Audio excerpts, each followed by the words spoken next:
In the second week of the course, we looked at the key ideas in XP and Scrum. For XP, we identified a number of practices that cover issues such as requirements, planning, design, development, testing, and integration. At one level, they sound the same as tasks we would want to see in a plan-driven approach. However, we'll see that these practices are used in a different way. Instead of running the tasks one after the other, we said that XP runs these activities in parallel. The same idea was picked up in the discussion about Scrum.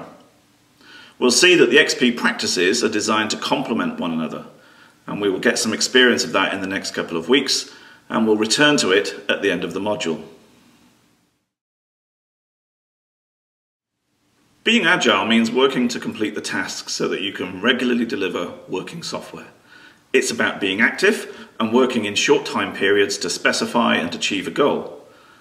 Over the next 3 weeks, we'll be spending time in workshops to try some of the practices that are used in Agile methodologies. As we try these practices, you'll gain experience of some of the strengths and weaknesses of these approaches.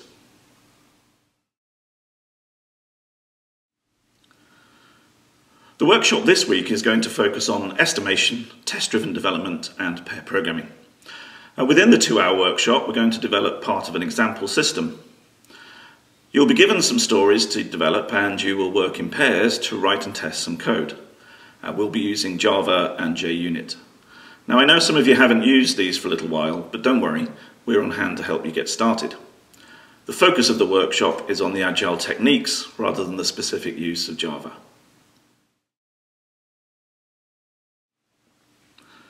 The first part of the workshop will involve discussing a set of stories about the system.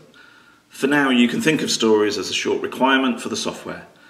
They're typically 1 or 2 sentences in length. We'll have more to say about stories in a couple of weeks. With your pair, you're going to estimate how much effort might be required to develop each story. You'll then select some stories that you plan to work on during the session. Pair programming involves 2 of you sitting at one machine. You work together to talk about what will be done, and then to write the code. There are 2 roles, the driver and the navigator. The driver is the person who's in charge of the typing. This person will enter tests and code, and the driver should talk and explain what he or she is doing.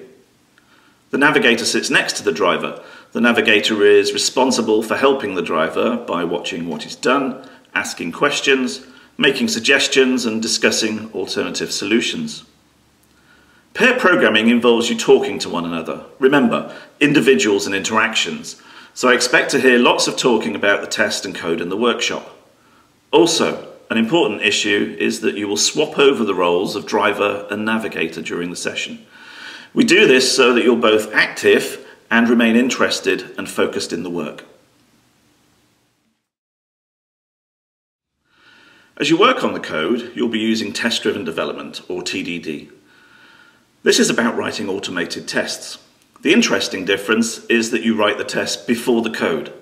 Whilst that might sound strange, it gives us a simple process to take a bit of functionality, focus on what it should do, and show that it can do that. In TDD terminology, we think about 3 steps. Step 1 is where we write a test that states what some new piece of code should do. When you run that test, it should fail. So for example, we can write a test method in JUnit and show it fails because the new code hasn't been added yet.